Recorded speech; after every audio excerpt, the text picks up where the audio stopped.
Tonight we're going to be looking at not only the Allty 1000 bike light by Magicshine, but also their TTA Out-Front Mount setup. So full disclosure here as usual, I've been sent these by Magicshine to try out, have a look at and give a review, my honest thoughts. Whilst I've been given the units for free, I'm going to be giving you guys my honest opinion, because if I'm going to be recommending anyone buy these, I want to make sure that I buy them with my own money in the first place. Now, I've been a Magicshine user for a long time. I had a little 360 that was always my get home backup emergency light. At the start of this winter, I moved up to their Montier 6500. If you're looking for your main bike light for proper off-road night riding, have a look at our review for that up here. But man alive, is that thing bright. Literally power of 1,000 suns. So when they asked me to have a look at their 1000, which is predominantly aimed at road riders and commuters, I actually thought that's a really interesting looking light, because it steps into that little window for this springtime of year for us mountain bikers. Now for commuters, having a daylight running light or 1,000 lumens to supplement street lighting and things like that makes perfect sense, but that's not a huge amount of light if you're riding off-road or technical terrain at any real speed. But at this time of year, the clocks have changed, the nights are getting longer. You can sometimes get caught out. Sometimes you think, I'm fine, it's not dark until 9, but actually it's still kind of dark once you're in the tree cover, or it's cloudy, or you end up going further. There's a myriad reasons why you can get caught out, so it's always important to have that emergency get you home light, that kind of backup, that small light you can put in your pack, forget about, make sure it's charged, and it's there. And I think the Allty 1000 is the ideal light in the Magicshine range to be that backup light for us mountain bikers. Now, if you look at the size of the thing, it is a self-contained unit. It's not very big. I don't know how heavy it is, but it's certainly light. You're not going to really notice this if you're mounting on your helmet. USB-C rechargeable, lots of features there which make this quite a nice handy option because of its rugged construction. Now, just like the Montier, it mounts on a standard Garmin mount. So if you've already got kind of Garmin's or Garmin mount systems on your bike, this will just click straight right in. And if you're in that kind of caught short situation where it's just a bit darker than you're expecting, you're out longer, you're not going to mind popping the Garmin in your pocket, because you're not going to be seeing your heart rate and all that stuff anyway, and just clicking this guy straight in.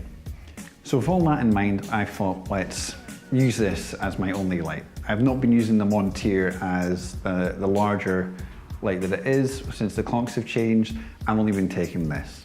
Now, what the stuff I've been riding has been outside of the tree canopy, but there's always that bit where you just need to nip through to get home, and I have to say it has impressed. It's light, doesn't get in the way, but it's provided powerful enough concentrated beam of light on the trail where I've needed it.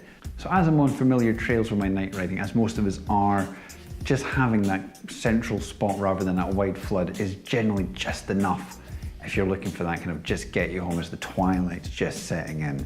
So generally been quite impressed with it. The other thing that I was looking at was their TTA mount. Now this allows you to mount multiple accessories with the same mount, whether it be Garmin or a Gopro or one of their lights, for example. Now there's several options that come with the kit, including being able to mount some of their own batteries on the underside, so you can get your whole Montier setup or one of their other lamps of a separate battery unit all on the bars. I personally wouldn't run that, and I haven't, so I can't vouch for it, but the weight of the battery, I want that not on the bars, because I don't want that affecting any kind of steering inputs. If you're not riding technical terrain, or if you're touring or something like that, having that weight up front might be less of an issue for you, but for myself, it's not something I want. I want that weight back, I want that weight low. But what it does allow is I can have that Garmin there, and it gives me a second point where I can just clip this straight in the bottom, or I can have my GoPro running and put this on to get some night footage. It just gives you lots of options on a single point instead of having multiple clamps cluttering up your bar, because I am a sucker for a minimal bar setup. Now, are there any complaints that I would have about this? I have noticed in use that the Garmin mount on the bottom isn't as solid a connection as with the Montier. There is a small amount of play, but in reality, nothing that has worried me in use and when riding, that's not noticeable. It's just a minuscule amount of play when I click in. And that's nitpicking, because in reality, there's not a great deal I have to complain about this light.